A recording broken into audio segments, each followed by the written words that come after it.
Welcome to SNP rangoli creations. இன்றைக்கி நம்ம குழந்தைகளுக்கு ரொம்ப பிடித்தமான இஷ்டமான இந்த சீசனுக்கு ஜில்லுன்னு சாப்பிடக்கூடிய மலாய் குல்ஃபி செய்கிறது எப்படின்னு பார்க்க வரோம். மலாய் குல்ஃபி செய்ய போகிறேன். அதுக்கு இதை மாதிரி அடி பிடிக்காத கனமான பாத்திரம் ஒன்று எடுத்துக்கலாம். இப்போ ஃபுல் க்ரீம் மில்க்கு ஒரு 1/2 லிட்டர் எடுத்துக்கலாம். இந்த பாலை தண்ணி விடாமல் நல்லா கெட்டியாக 1/2 லிட்டராக இருந்தால் 1/4 லிட்ரு, 1 லிட்டராக இருந்தால் 1/2 லிட்ரு அந்த அளவுக்கு நம்ம சுண்டை காய்ச்சி எடுத்துக்கலாம். இப்போ பாலை நல்லா காஞ்சிட்டு இருக்கட்டும். நம்ம சிம்மில் வச்சுட்டு அதுக்குள்ளே இப்போ ஒரு 10 முந்திரி 10 பாதாம் அல்லது 15 முந்திரினா 15 பாதாம் இது ரெண்டையும் போட்டு நல்லா மிக்சி ஜாரில் போட்டு பொடிச்சு எடுத்துக்கலாம். நான் இன்றைக்கி 15 முந்திரி எடுத்திருக்கேன், 15 பாதாம் எடுத்திருக்கேன். இப்போ இதை நம்ம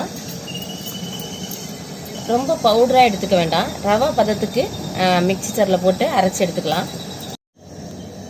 பால் நல்லா காஞ்சிருச்சு. நம்ம இந்த கன்சிஸ்டன்சியில் இருக்கும் பொழுது நம்ம ஏற்கனவே பொடிச்சு வச்சுருக்க இந்த நட்ஸை இதில் ஆட் பண்ணி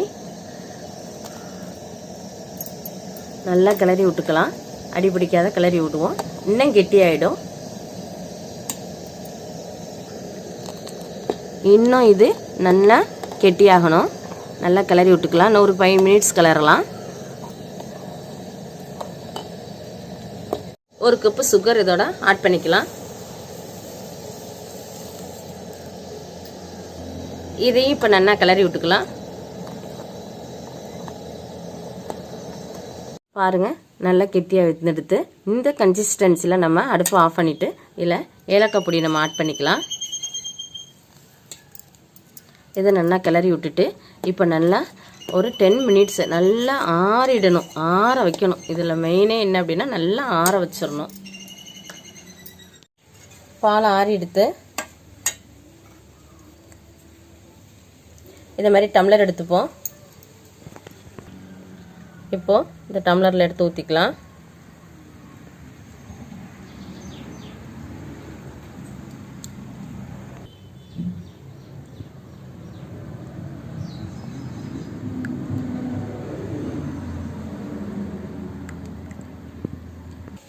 இப்போ இந்த மாதிரி இந்த டம்ளர் நிறைய எவர் சில்வர் டம்ளர் எடுத்து வச்சோம் நம்ம ஊற்றிக்கலாம்.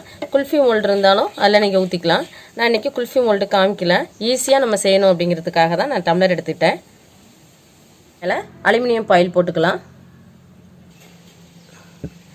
எல்லாத்தையுமே இப்போ அலுமினியம் பாயில் போட்டு நல்லா கவர் பண்ணியாச்சு. இது மாதிரி அலுமினியம் பாயில் இல்லைன்னா சாதாரண பாலித்தீன் கவர் போட்டு நீங்கள் கவர் பண்ணிக்கலாம். இது மேலே ஒரு ஹோல் போட்டு ஐஸ் குச்சி வச்சுக்கலாம். ஹோல் போட்டுட்டு இதில் வந்து அப்படியே ஐஸ் குச்சி வரிசையாக அப்படியே சொருகி வச்சுக்க வேண்டியதான். இப்போது எல்லாத்துலேயும் ஐஸ் ஸ்டிக் வச்சாச்சு. இதை நம்ம ஒரு 8 மணி நேரம் ஃப்ரீசரில் வச்சுட்டு எடுத்துக்கலாம். மலாய் குல்ஃபி சூப்பராக ரெடி ஆகிடுச்சு. இதை நீங்களும் ட்ரை பண்ணி பாருங்கள். நிச்சயமாக உங்களுக்கு இந்த வீடியோ பிடிச்சிருக்குன்னு நம்புகிறோம். லைக் பண்ணுங்கள், ஷேர் பண்ணுங்கள், மறக்காமல் எங்களோட சேனலை சப்ஸ்கிரைப் பண்ணுங்கள்.